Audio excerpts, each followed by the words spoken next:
This is probably the best title of a video I've ever thought of. It's so good I have to mention it for the first 5 seconds of the thing. We're too damn good. We're 30-13. We're going to ignore us completely, and we're going to talk about the team that's in second place, the Milwaukee Bucks, who we don't actually play in this video. I want to face them in the next video coming up.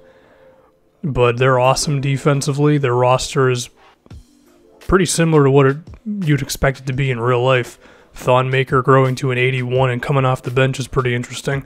I want to play them in the next video, but for this one, the title of the video is pretty accurate. We're going to talk about a trade and some role players for 5 minutes. Aaron Gordon, I've been using him at center a little bit more lately. And I think when we have him at center as well as Marvin Bagley, you want the power forward next to these guys to be someone who can just shoot some three-pointers and stuff. Of course, our starting lineup and closing lineup will still be Bagley and Gordon together, but there are going to be stretches when I want these guys just playing next to a shooting big man. So I was looking around the league. We're not trading for Porzingis. I'm just looking at three-point percentages. One guy who stands out is Mirotic, who's playing really well for the San Antonio Spurs at the moment. Another one is Markieff Morris, who hasn't attempted as many threes to have an actual number, but he can make them. The problem is he gets paid a crap ton of money, so I don't really want to do that. Thad Young is interesting, someone we have traded for before in previous MyGMs, shooting 36% on his three-point shot. If you looked at his thing a second ago, he's making like $6 million a season for one more year, which isn't much. And I think he could be a nice athletic player next to our big dudes who can also, you know, be a floor spacer with his 83 open three-point shot. And he's thinking about leaving the Indiana Pacers anyway. Would it not make sense to make a move for him? Now, the guy we'd probably trade would be Marquise Bolden, because Bolden's actually about to hit free agency, if we look at this here. And given that we're going to be re-signing some dudes this offseason, we wouldn't really have the opportunity to sign Thad Young in free agency, so we might want to trade for him. The rest of this video is us talking about role players, because I really don't feel like going into detail about Aaron Gordon, Marvin Bagley, Jason Tatum, or Kemba Walker for the rest of this video. Elfrid Payton's doing well. This game against the Celtics, he nearly had a triple-double.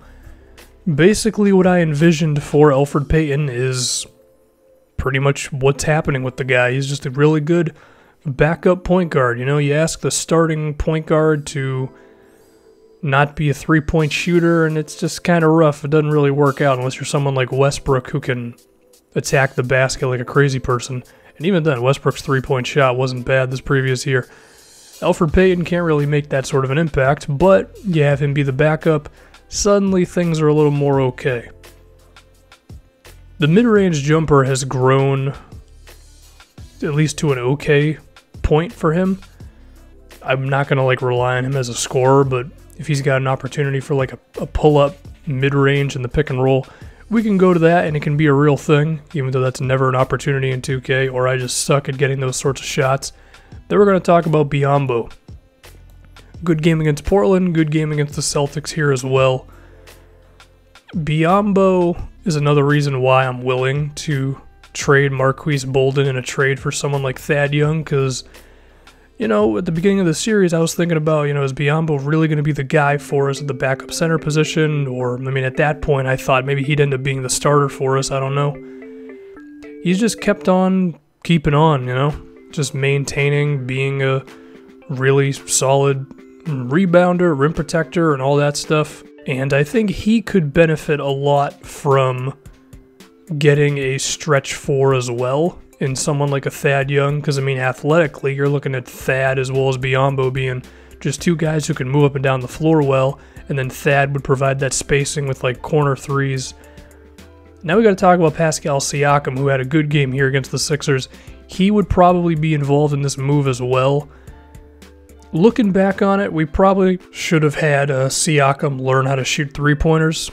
His mid-range is good, and that provides some spacing, but there's a difference between a mid-range and a three-point shot, of course, and given that Thad Young can make threes right now, it could be better for us to have Thad Young in that backup power forward position instead of Pascal Siakam. We would be getting older with this trade, but at the same time, we'd be moving one dude to Marquise Bolden who isn't doing anything for us anyway, and I think Thad Young would be an improvement over Pascal Siakam.